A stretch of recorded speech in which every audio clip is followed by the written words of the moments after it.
Greetings, ladies and gentlemen, and welcome to this narration of the web series The Nature of Predators. If you're new to the series, there is a playlist listed down below in the description. And as always, I hope that you enjoy. Chapter 76. Memory transcription subject, Captain Sovereign, United Nations Fleet Command. Date, Standardized Human Time, November 28, 2136. The human fleet maintained their position, while Mazak Homeworld sat in a precarious spot. Our hail was still transmitting, though the enemy hadn't picked up. An evacuation transport soared out of the atmosphere, scrambling civilians to safety. The Kolshians nailed the spacecraft with plasma and aimed it just right to take out of commission. It seemed that they weren't trying to decimate it, after all. Captain Monahan's nostrils flared with agitation. Federation Coalition, you fire on civilian targets again, and our ceasefire is over. We will not tolerate such actions. The violet Kolshian blinked onto the holoscreen. You're not going to sacrifice the Maziks for victory and glory. Are you actually clever enough not to show your heartless side? I question who the heartless ones are, when you're the ones threatening a civilian populace. I couldn't care less about victory. We're here to save lives. That's what humans stand for. The enemy commander paced back and forth, unfazed by the visual of a predator. His crew was a homogeneous blend of Kolshians, rather than including aliens. The emerald surface of the Koa was visible in their viewport, along with 3 target locks on the sensor readout. If I didn't know better, I would think that the Commonwealth officer didn't know what to do.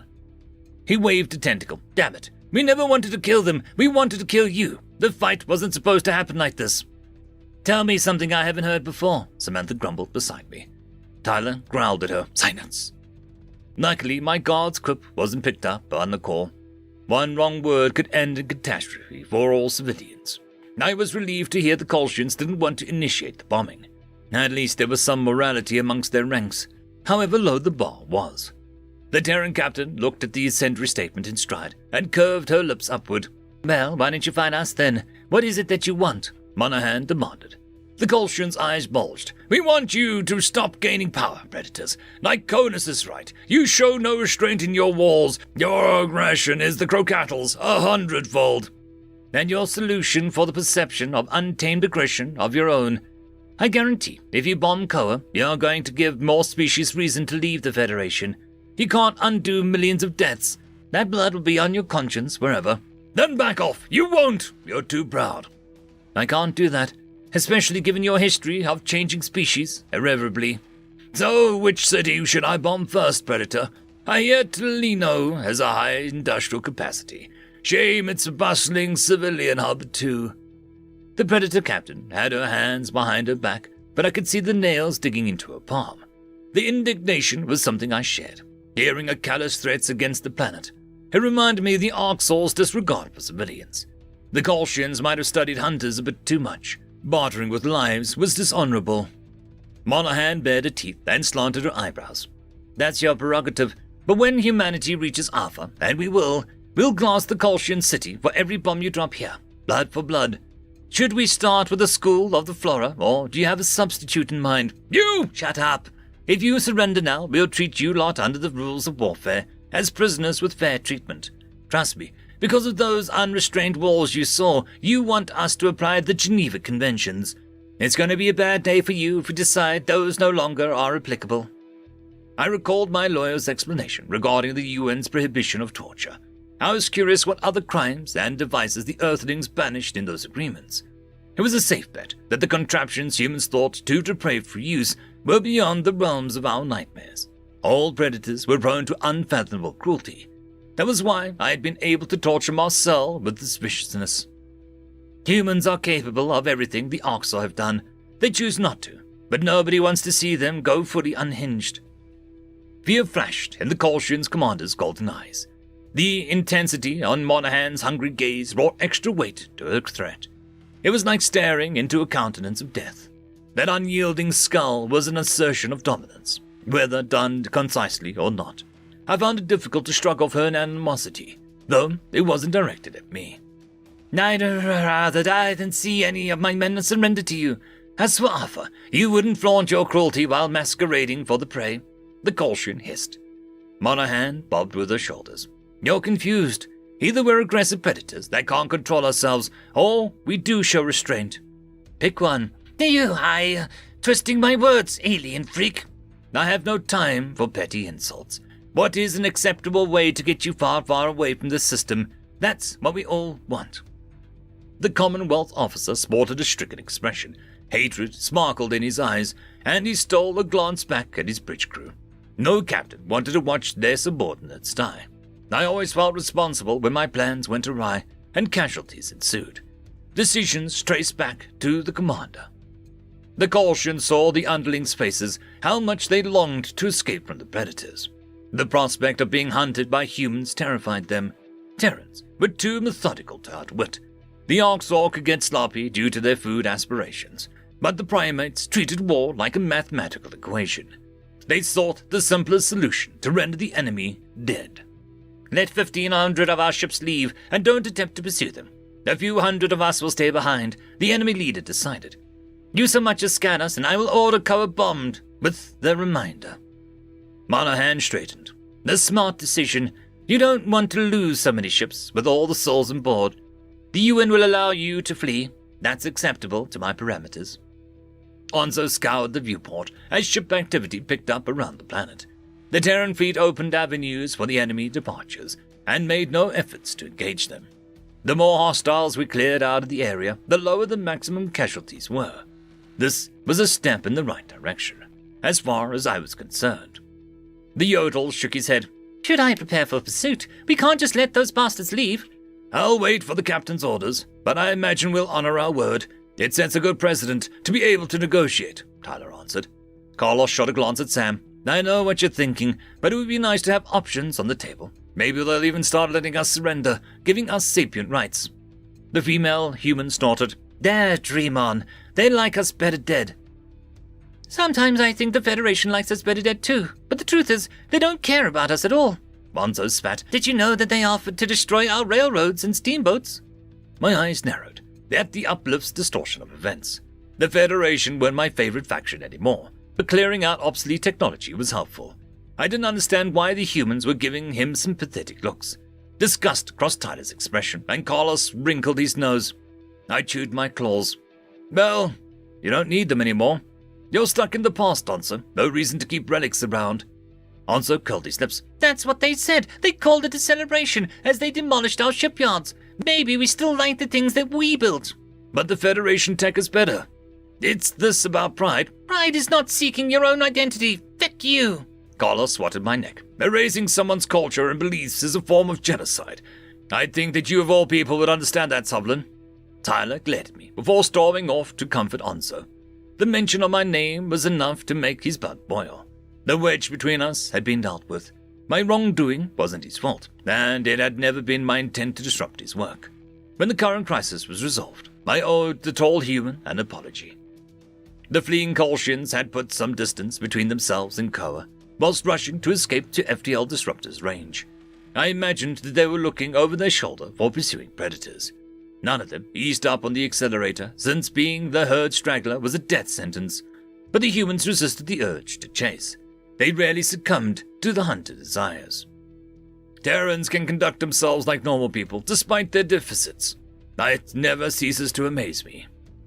It's beautiful, isn't it? Captain Monahan turned her back to the camera, gazing at the stars. We never had to fight. We could work to make something better. Quit with your lies! Counting colonies. 34 worlds have been wiped out since we met you, and you've been here for 4 months, the Colchian muttered. We didn't start or even bomb any of those. It's not our fault everyone keeps attacking us and abandoning your defenses. You're in cahoots with the Orcs, putting their strings even. You wouldn't attract them if you weren't rotten to the core. Humans enjoy killing, for all your empathy. I enjoy stopping bad people from hurting others. Nobody else has to die today. Certainly not innocent hostages, because you hate us. In our honor, we'll let you all leave unharmed. The Colchian shifted in discomfort. It was clear he mistrusted the human's proposition. Several of the ships he left behind were making a break for it, without waiting for orders. Brighty captains weren't going to give the predators time to change their mind. It was left a sour taste in my mouth to see the enemy getting away. On your honor, the Colchian flailed with exasperation. Good does that do me? Predators deceive. Monahan snorted. So do prey. Look at you. I haven't lied to you once, nor has the human race. Please, think of the Mazzics. I'm not a murderer. I don't want to kill children. Herbivores. Crap. Your trick is working. We'll leave. The video feed switched off before the human could respond. The caution ships glided away from the Cower's vulnerable surface, maintaining their formation. The Terran fleet honored their non-aggression pact, rather than confronting the enemy. The Predators were here to save their allies, first and foremost. The human crew offered a rousing applause for Captain Monaghan, which took on aliens by surprise. I was accustomed to the Predators' noise levels and living around them for months. Bringing a Terran nearby was a fast way to dismantle peace and quiet. The poor Fisson on comms bucked in agitation, and the Vendel observers covered their sensitive ears. Hanso delighted in the ruckus, however, with his primitive sensibilities. The Yodel began yipping and jumping around like an animal. Monaghan allowed the cacophony for a moment before shouting orders to pipe down. Silence overtook the bridge. The Terran captain sighed. Let's not pat ourselves on the back yet. This was a good day for us, but I promise the Mazics won't look back as fondly. Comms, hail Koa. The beige mabble on the screen answered him with immediality. His eyes were frantic, as though he'd fallen over himself to respond. Upon closer inspection, I recognized the older male as President Kupo. The Mazic leader seemed alarmed to be at the Predator fleet's mercy. Their defenses were laid bare, and the poor guy was frazzled from the assault too. Greetings, Monaghan said politely. Do you require any aid? We're happy to assist with search and rescue. There's a civilian hauler immobilized in orbit, for starters. Kupo flared his trunk. No, thank you. We can handle it. What payment can I offer you, humans? We'll give you whatever you want. Payment? We don't want anything from you. Humanity came to your aid because we're allies. You're part of our pack now, as I imagined that you put it.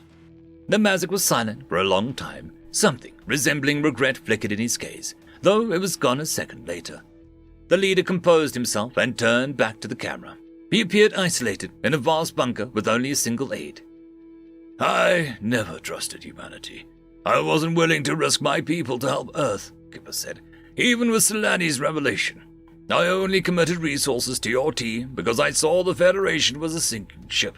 Now, you protected us, and I am sorry. Please, let us repay your aid. The Terran captain chuckled. All is forgiven, President Cooper. Your choices were relatively tame compared to the genocidal maniacs in the Federation. Oh, human, I stood beside those people for years. It was wonderful. All herbivores working together in perfect harmony. How did nobody see the truth? I should have. Don't blame yourself. We all see what we want to see. Just like people read evil into us and cherry-pick our worst moments. Because that's what they're looking for. You've had to grovel and scrape for every friend you have, human. But not anymore. The Mazic Presidium will never forget your heroism. I'll set my best scientists aside to support your colonization efforts, and you can have the pick of our abandoned worlds, unless you mind being so close to us. Not one bit. The United Nations would love to cooperate going forwards. My ears swirled away from the dialogue, and I padded away from the census station. Pronounced footsteps followed me, and a shadow fell over my form. Without looking, I knew that it was Tyler lurking behind me. He was stalking me with a predatory intent. Fear pulsated through my ribcage, and my spines bristled to the point of discomfort. Swallowing, I ambled into the mess hall and swiveled around. The census officer's chiseled jawline was rigid, suggested that the human wanted to bite me. His teeth were ill-suited for that, but the subconscious tell was there. Those blue eyes glittered like ice, scorching into my vulnerable areas. I cleared my throat. I'm sorry for my initial behavior. I panicked when you said Slanek, and I didn't want to disrupt. The fist slammed into my snout before I could flinch. Tyler's punch carried a phenomenal power, as his calcified bones connected with my skin. I caressed my bleeding nostrils, and the human snaked an elbow around my neck, his knee lurching up into my stomach, knocking out my breath. I doubled over, but the predator's grip kept me from collapsing. Pain overwhelmed my senses, and my conscious mind relished it. Control was slipping away, however, and instinctive panic suppressed my faculties. I took the last of my lucidity to refrain from striking back. Tyler tightened a hold on my neck before hurling me into a cabinet. I slammed against the upholstery, crumpling into a ball. The human marched ahead with effortless strides and hovered over me. My heart was on the brink of bursting, seeing the malicious snarl. This is what it feels like to be physically beaten and powerless to fight back. You did that to Marcel for a week. The Terran officer spat. I know. I coughed out blood and trickled into my mouth. I hate myself for it. Only didn't kill myself so the humans could have justice. The Predator watched me crawl on the floor before extending a rough hand. I accepted his paw, allowing him to pull me to my feet rather than resuming the slugfest. Tyler helped me to a chair. He retrieved a paper towel from the sink and pressed it to my nose. The primate stepped back. You want to die? Sure. But I'm a coward. Tears swelled in my eyes and I rolled in the rivulets. Turns out I'm terrible at getting myself killed and picking out the monsters who hurt my family. It wasn't Marcel, but any predator sufficed. Shit, man. Did you ever get treatment for PTSD? What you went through was pretty fucked up. You should have been in a commanding position to begin with. Treatment? For what? That didn't translate. I see. You should talk to a therapist. I know a good one. It's what Marcel would want. Tyler decided our spat was finished and left me to nurse my wounds. Was mental treatment what Marcel would really want for me? My thoughts harkened back to my cell on Earth and the red-haired human mocking my inability to cope. I was beginning to believe that he realized self-contempt was the worst punishment. Didn't he want to live with the misery until death's sweet release? But Tyler knows him personally, if he says Marcel would want to help me. But the Koa rescue, I saw that the human stood for the preservation of life. Perhaps that extended to someone like myself, despite my past. It terrified me to explore my predator's side. Losing my identity had been devastating. How could anyone grapple with the entire life being a lie? There was one certainty, one absolute truth. In my universe now, it was that humans were the only ones who could stitch this galaxy back together. End of chapter. I'd quickly like to thank the T5 channel members and patrons. Casper Arnholtz, Cam Maxwell, Lord Azrakal, Dragzoon W.R.E, Holly Sister, Ambrose Cattell, and Quantum Wednesday. Thank you very much.